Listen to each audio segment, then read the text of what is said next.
Hello friends, स्वागत है आपका स्टडी विद रूबी चैनल में। और यहाँ पर किंडरगार्टन से लेकर 12th क्लास तक का स्टडी मटेरियल आपको फ्री अवेलेबल करवाया जाता है।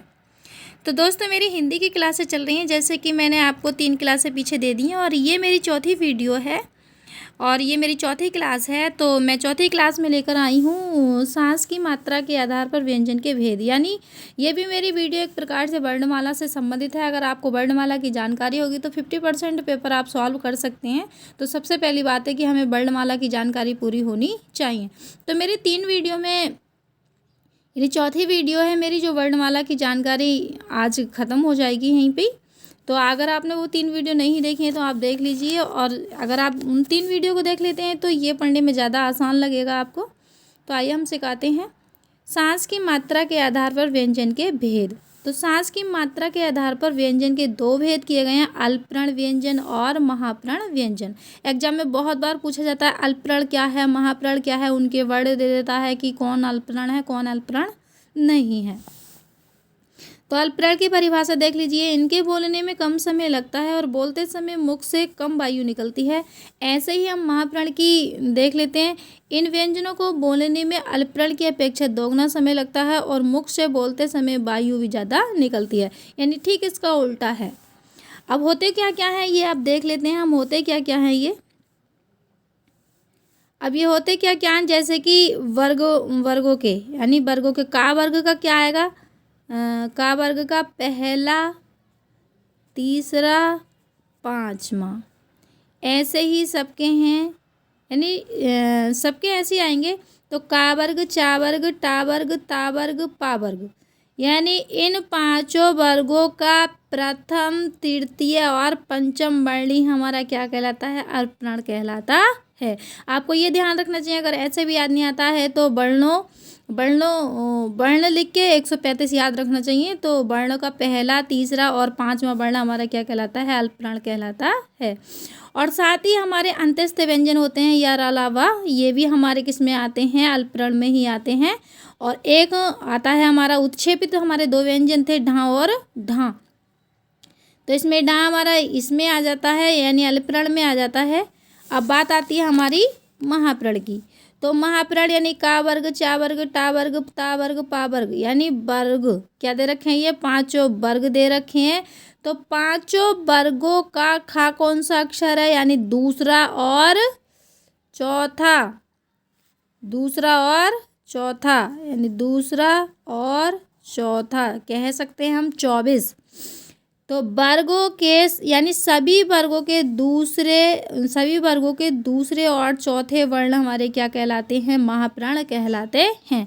इन अक्षरों में से काखा आ जाए, चाछा आ जाए, ठाठा आ जाए, थाधा आ जाए, फावा आ जाए, तो ये हमारे क्या कहलाएंगे, महाप्राण कहलाएंगे। अगर ये दिख जाए तो महाप्राण का निशान मार कर आइए, और इनमें से कोई अगर दिख जाए आपको तो अल्पप्राण का निशान मार कर आइए।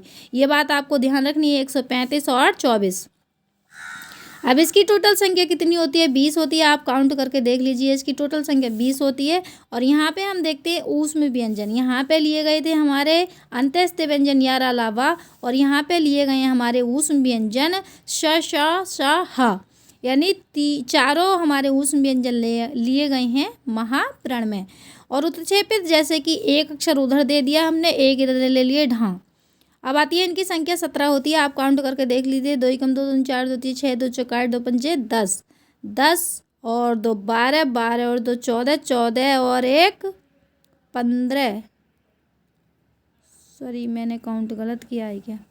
2 एकम 2 दूनी 4, 2 3 6, 2 चौक 8, 2 पंजे 10, 2 छक्का 12, 2 सत्ते 14, 14 और 1 15। तो दोस्तों यहाँ पे संख्या थोड़ी गलत हो गई है, आप काउंट करके लिख सकते हैं।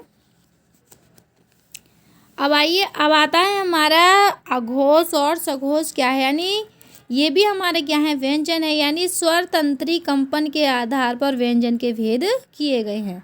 तो स्वर तंत्री कंपन के आधार पर व्यंजन के भेद 2 किए गए हैं, इनके 2 भाग हैं, यानी अघोष और सघोष। तो अघोष क्या है देखते हैं, इन ध्वनियों के उच्चारण में स्वर तंत्रियों में कंपन या झनकार नहीं होती है। अब सघोष क्या है, इन ध्वनियों को उच्चारित करने में स्वर तंत्रिका झंकृत होती है, यानी जो झंझनाहट होती है वो होती है।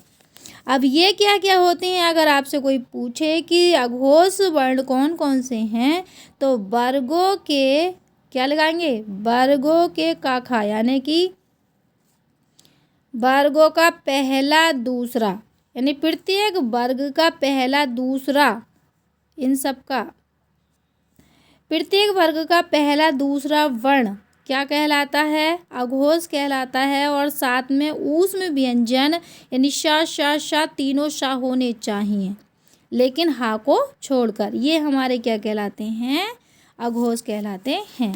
अब आइए हम देखते हैं सघोष के बारे में। तो सघोष के वर्ण कौन कौन से हैं, का वर्ग, चा वर्ग, टा वर्ग, ता वर्ग, पा वर्ग, यानी पांचों वर्गों के गा गमला कौन से पाता, तीसरा और चौथा और पांचवा, तीसरा चौथा पांचवा, ये हमारे सारे वर्ण क्या कहलाते हैं, सघोष कहलाते हैं। और जैसे कि अंत्यस्थ व्यंजन यार अलावा ये भी हमारे सघोष कहलाते हैं। और स्वर यानी कि जो हमारे हिंदी में स्वर कितने होते हैं, 11 होते हैं, छोटा बड़ा, छोटी बड़ी, छोटा ऊ बड़ा ऊ, रे से ऋषि, ये से एड़ी, ऐसे न को सोखली और आउ से औरत, ये 11 स्वर भी हमारे सघोष में आते हैं। और उसमें व्यंजन हा, यानी उसमें व्यंजन उसमें से हटा के हमारा इसमें रख दिया गया, तो ये हमारा सघोष में रख दिया गया है। तो दोस्तों ये थी मेरी आज तक की जानकारी। अगर आपको मेरी ये वीडियो पसंद आई हो तो लाइक शेयर कमेंट और साथ ही चैनल को सब्सक्राइब कर लीजिए। और मैं मिलती हूँ आपसे न्यू वीडियो में, तब तक के लिए टेक केयर, बाय बाय।